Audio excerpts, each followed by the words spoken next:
আছো বলো তো? শান্তিনিকেতন পার্ট 1 কে তোমরা এতটা ভালোবাসা দিয়েছো, তাই আমিও কথা যা দিয়েছিলাম তা রাখতে এত তাড়াতাড়ি চলে এসেছি শান্তিনিকেতন পার্ট 2 নিয়ে। তো ঝটপট শান্তিনিকেতন পার্ট 2 কেও কিন্তু 1 এর মতোই ভালোবাসা দিতে হবে। কি দেবে তো? আমি জানি তোমরা দেবে।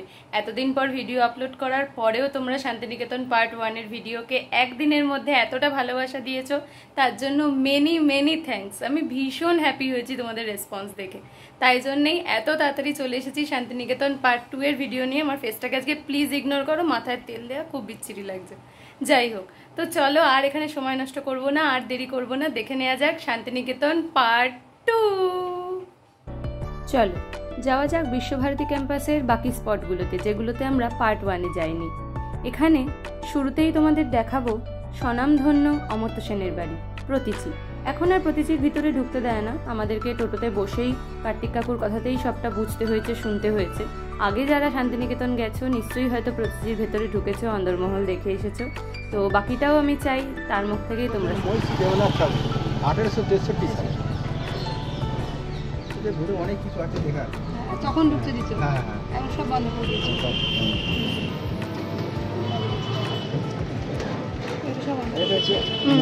দেবেন্দ্রনাথ ঠাকুরের জ্যেষ্ঠ পুত্র দ্বিজেন্দ্রনাথ ঠাকুর 1891 সালে 7 পৌষ এই মন্দিরটি উদ্বোধন করেছেন। উনি এইটা ছিলেন ব্রাহ্ম ধর্মের দীক্ষিত মহিষী দেবেন্দ্রনাথ ঠাকুর। ব্রাহ্ম ধর্মে প্রতিষ্ঠা করেছিলেন রাজা রামমোহন রায় 1828 সালে 20 আগস্ট। আর শান্তিনিকেতন কি জন্য বিখ্যাত? ভারতবর্ষে তথা বিশ্বের সাংস্কৃতিক শিক্ষা পীঠস্থান। পরবর্তীকালে রবীন্দ্রনাথ ঠাকুর এখানে তার ব্রহ্মচর্য বিদ্যালয় প্রতিষ্ঠা করেন। ব্রাহ্ম মন্দিরের পর দেখতে গেছিলাম তালধ্বজ, এই সেই তালগাছ যেখানে রবি ঠাকুর লিখেছিলেন সেই তালগাছ কবিতা। তালগাছ এক পায়ে দাঁড়িয়ে সব গাছ ছাড়িয়ে উঁকি মারে আকাশে। এভাবেই ছোটবেলার স্মৃতিচারণ করে শেষ হলো বিশ্বভারতী ক্যাম্পাস ঘোরা। এগিয়ে চললাম সৃজনী শিল্পগ্রামের উদ্দেশ্যে। নামেই যার সৃজন, নামেই যার শিল্প, শিল্পে মোরা গ্রাম, সৃজনী শিল্পগ্রাম। সৃজনী শিল্পগ্রামের কিছু নিয়মাবলী রয়েছে, এই যে আমি জুম করে অ্যাটাচ করে দিয়েছি। তবে নিয়মাবলী যাই থাক, তা পালন করে ভেতরে ঢুকলে মুগ্ধ তোমরা হবেই, ঠিক যেমন আমরা হয়েছিলাম।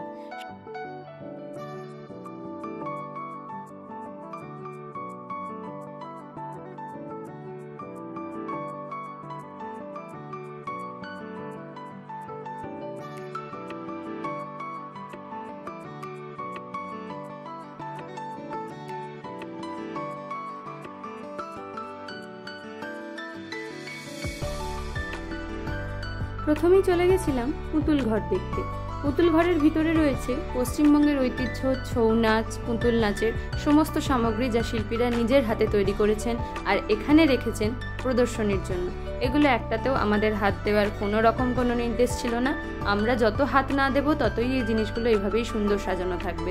তাই শুধুমাত্র ভিডিওগ্রাফি করা যাবে, কোনো রকম কোনো হাত দেওয়া যাবে না, ছোঁয়া যাবে না। তবে চোখের দেখাতেই যা এত সুন্দর, তাকে আর ছোঁয়ার প্রয়োজন হয় না, তাই না?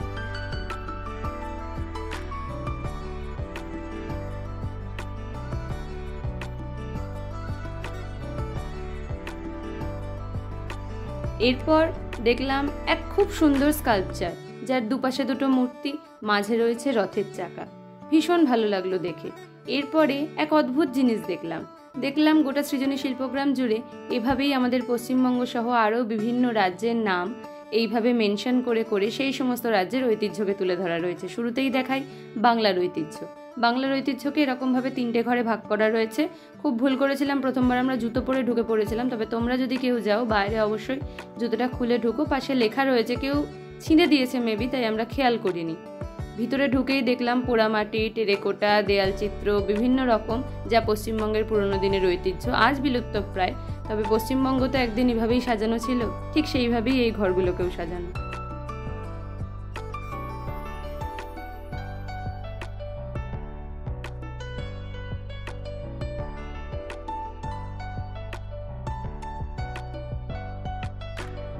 পশ্চিমবঙ্গের পাশেই চোখে পড়েছিল উড়িষ্যা।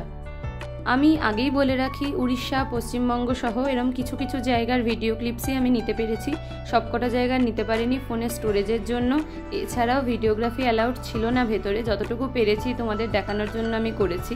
যাই হোক, আগে দেখো মাটির ঘরের এই সুন্দর দেয়াল চিত্রগুলো, উল্টো দিকে দেখো কি সুন্দরী না পালকিটা, তাই জন্যই ছবিটা তুলেছি তোমাদের দেখাবো বলে। আমার তো ভীষণ ভালো লেগেছে। উড়িষ্যা পেরিয়ে এগিয়ে চলেছিলাম সিকিমের দিকে। সিকিমের পাশেই ছিল বিহার। ওই যে বললাম সবকটার ভিডিও ক্লিপস আমি নিতে পারিনি, যে কটা নিয়েছি সে কটা এখানে অ্যাটাচ করে দিলাম, বাকিটা তোমরা ওখানে গিয়েই দেখো।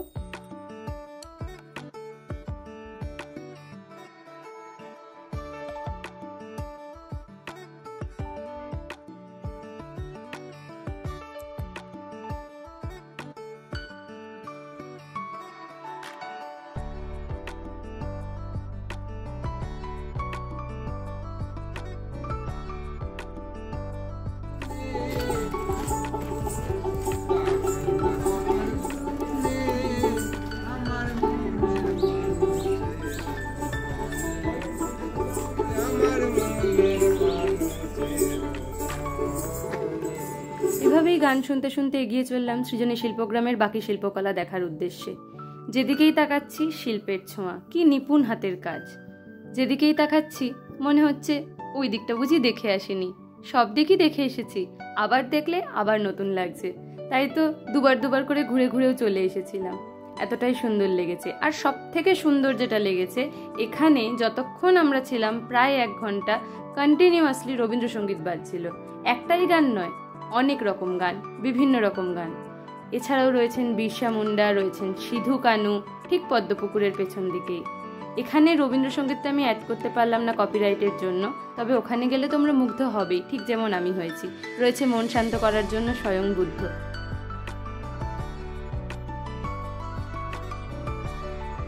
এবার ঝটপট কমেন্টে লিখে ফেলো তো কেমন লাগলো তোমাদের সৃজনী শিল্পগ্রাম আমার ভিডিওগ্রাফির মাধ্যমে। চলো আর একটু ছোটবেলায় নিয়ে যাই। আমাদের ছোট নদী চলে আঁকে বাঁকে, বৈশাখ মাসে হাঁটু জল থাকে, পার হয়ে যায় গরু, পার হয় গাড়ি, দুই দাঁড় তার চিকচিক করে বাড়ি, কোথা নাই গাদা, এক দাঁড়ে কাঠ বন, ফুলে ফুলে সাদা, চিমচি করে সে তা সবই কেড়ে যায়, রাতে উঠে থেকে শিয়ালেরা। কি মনে পড়লো তো সেই আমাদের ছোট নদী কবিতা, যা ছোটবেলায় পড়েছিলাম। মার মুখে শুনে কেমন লাগলো জানিও কিন্তু। এই হলো কোপাই নদী। কোপাই নদী আজ প্রায় অনেকটাই শুকিয়ে গেছে, তবে ওই যে আমরাও যেমন আমাদের ছোট নদী ভুলতে পারিনি, শান্তিনিকেতনও পারিনি কোপাই নদীকে ভুলে যেতে। তাই কোপাই নদী দেখতে সৃজনী শিল্পগ্রাম থেকে বেরিয়েই আমরা চলে গিয়েছিলাম সেই দিন বিকেল বেলায়। এটা প্রথম দিনই আমরা ঘুরেছিলাম। দেখো আশিকিও চলছে, কোনো কিছুই কিন্তু বাদ যায়নি। শান্তিনিকেতন যতই এস্থেটিক হোক, মডার্নিটি ছেড়ে যায়নি। যাই হোক, এরপর চলো যাওয়া যাক দ্বিতীয় দিন আমরা কোথায় ব্রেকফাস্ট করেছিলাম। 16 আনা বাঙালি হেসেল বলে একটা রেস্টুরেন্টে।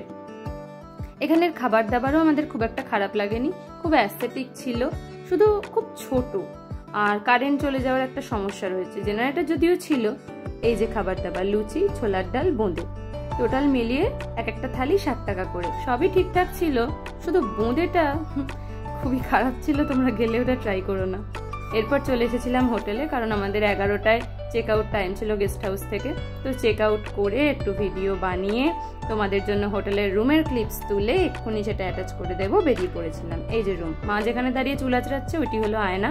মার পিছন দিকেই ছিল একটা বাথরুম, বাথরুমটা ভীষণই পরিষ্কার ছিল। এই হলো রুমের আয়তনটা, ঠিকঠাকই লেগেছে। একটা টিভি ছিল, চলে না সেটা আলাদা ব্যাপার। তো এই হলো বাইরের দিক। এরপর আমরা প্রথমেই দ্বিতীয় দিন পৌঁছে গিয়েছিলাম কঙ্কালীতলায়। এই যে দেখছো সিঁড়ি দিয়ে ঢালু বেয়ে উঠে যেতে হচ্ছে, ওটি মায়ের মন্দির। মায়ের ছবি তোলা নিষিদ্ধ, তাই এখানে ছবি দেখাতে পারলাম না। এখানে মায়ের কোনো মূর্তি নেই, রয়েছে মায়ের এক বড় ফটো। তোমরা যদি পুরোহিতদের সন্তুষ্ট করতে পারো, তোমরা চাইলে 2 ঘন্টা বসেও পুজো দিতে পারবে। তবে বসে পুজো সবাই দিতে পারবে, ভিতরে গিয়ে অঞ্জলি। শুধু কতখানি সময় সেটা ডিপেন্ড করছে তোমরা কতখানি টাকা দেবে সেই তার উপরে। এটাই অনেস্ট রিভিউ। এর পিছন দিকে হচ্ছিল সাঁওতাল নাচ, ছিল কিছু ছোট ছোট দোকান, তোমরা চাইলে শপিংও করতে পারো। এই কঙ্কালীতলার পিছন দিকেই রয়েছে খুব সুন্দর শিব মন্দির। আমরা যেখানে গিয়েছিলাম, আমরা পুজো দিইনি শিব মন্দিরে, শুধু কঙ্কালীতলাতেই পুজো দিয়েছিলাম। শিব মন্দিরে এই গহ্বরের তলাতেই নিচের দিকে তাকালে দেখতে পাবে শিবের শিলা রয়েছে। এখানে রয়েছে নন্দীজি, তোমরা এখানে দক্ষিণা দিয়ে ধূপ জ্বালিয়ে চলে আসতে পারো। এরপর পৌঁছে গেলাম শান্তিনিকেতনের ঐতিহ্য সুরুল সরকার রাজবাড়ি। যারা গেছো তারা তো অবশ্যই চেনো। আমরা গিয়েছিলাম অষ্টমীর দিন, হচ্ছিল মায়ের পুজো, প্রধানত মায়ের পুজো দেখতেই গিয়েছিলাম।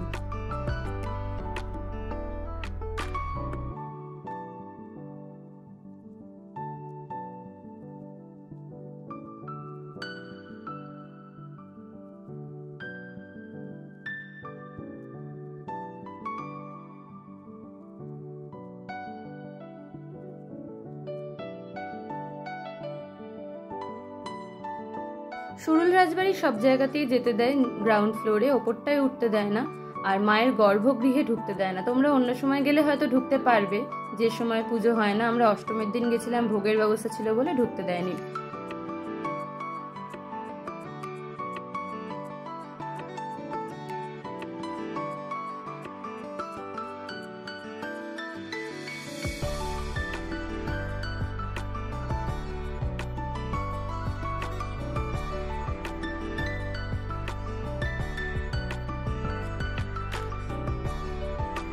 সমস্ত দালান জুড়েই ফটো, ভিডিও সবকিছু করতে দেয়, কোনো কিছুতেই কোনো বাধা নেই, কোনো রকম কোনো এন্ট্রি ফি লাগে না, কিচ্ছু লাগে না। তোমরা নিশ্চিন্তে যতক্ষণ খুশি ভিতরে থাকতে পারো, শুধু মায়ের গর্ভগৃহে পুজোর সময় তোমরা ঢুকতে পারবে না। এছাড়া সমস্ত জায়গায় তোমরা ঘুরে ঘুরে বসতে পারবে, আইসক্রিম টাইপের জিনিসপত্র খেতেও পারবে, শুধুমাত্র সেটা নোংরা করা যাবে না। এরপর চলে গিয়েছিলাম আমার কুটিরে। আমার কুটিরে রাবীন্দ্রিক ঘরানায় নিজের হাতে তৈরি করা বিভিন্ন রকম জামা কাপড়ের একটা শোরুম রয়েছে, যেখান থেকে তোমরা কেনো বা না কেনো ঢুকে অবশ্যই দেখতে পারবে। সবকিছু ওভার প্রাইস নয়, কিছু ঠিকঠাক প্রাইসও আছে, শুধু তোমাদেরকে খুঁজে নিতে হবে। এই ছিল আমার কুটির। এরপর সেদিন আমরা লাঞ্চ করতে চলে গিয়েছিলাম দুই কন্যা হেসেল ঘরে। দুই কন্যা হেসেল ঘর রামশ্যাম ক্যাফে অ্যান্ড রেস্টুরেন্টের থেকে আমাদের অ্যাভারেজ লেগেছে। তোমরা গেলে রামশ্যাম ক্যাফে অ্যান্ড রেস্টুরেন্ট অবশ্যই ট্রাই করো, কিন্তু দুই কন্যা হেসেল ঘরকেও আমি খারাপ বলবো না। এখানের খাবার দাবারও ভালো ছিল, এইটাও খুব অ্যাস্থেটিক ছিল। শান্তিনিকেতনের যে কটা জায়গায় আমরা খেয়েছি, ব্রেকফাস্ট হোক লাঞ্চ হোক, সব কটাই আমাদের খুব অ্যাস্থেটিক লেগেছে, কোনোটাই আমাদের খারাপ লাগেনি।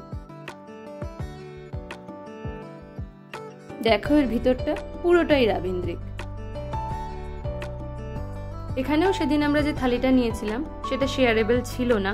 এখানের রেস্টুরেন্টগুলোতে থালিগুলোতে এতটাই শুরুতে অল্প ভাত দেয় যে থালি তোমরা শেয়ার করতে পারবে না, তবে তারপর তোমরা যতই ভাত তরকারি চাও না কেন সেটার জন্য কোনো রকম চার্জ পে করতে হয় না, সবটাই আনলিমিটেড থাকে। এত সুন্দর করে জল দেওয়ার সিস্টেমটা ছিল, এটা আমার ভীষণ ভালো লেগেছে। সেদিনের এই ভেজ থালিটার সাথে আমরা অ্যাড করেছিলাম ডিমের ঝোল, সমস্ত প্রাইস আমি ডেসক্রিপশনে লিখে দেব। মা এখানে গাওয়া ঘি দিয়ে দিচ্ছিল। চলো খাওয়া দাওয়া তো হলো, এবার তাহলে রওনা হওয়া যাক। না না, বাড়ির উদ্দেশ্যে নয়, এখনো দুটো স্পট বাকি।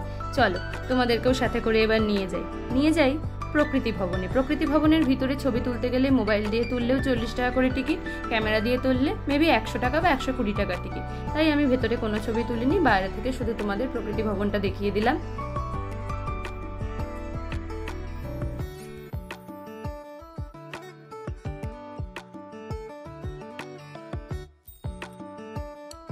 সর্বশেষে যেটা না দেখলেই নয়, শান্তিনিকেতন গেছি আর বেলা শুরুর শুটিং স্পট দেখবো না, তা তো হতে পারে না বলো। তাই কার্তিক কাকু নিজে থেকেই আমাদের এই স্পটটায় নিয়ে গিয়েছিলেন, গীতবিতান হোমস্টে। গিয়ে আমরা বেশিক্ষণ দাঁড়াতে পারিনি, কারণ অলরেডি সেখানে 2:25 বেজে গিয়েছিল। 2:56 আমাদের প্রান্তিক স্টেশন থেকে মাতারা এক্সপ্রেস ট্রেন ছিল, তাই আমাদের তাড়াতাড়ি বেরিয়ে আসতে হয়েছে। বাইরে থেকে যেটুকু ভিডিও ক্লিপস নিতে পেরেছি সেইটুকুই তোমাদের সাথে শেয়ার করলাম।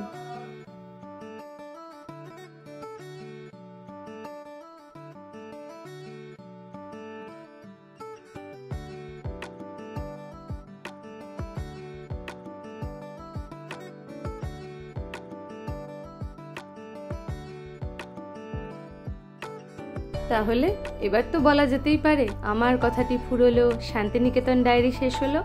হ্যাঁ, এবারের মতো tour and travels Shantiniketan diary এখানেই শেষ হলো। কেমন লাগলো ভিডিওটা কমেন্টে কিন্তু জানাতে ভুলো না।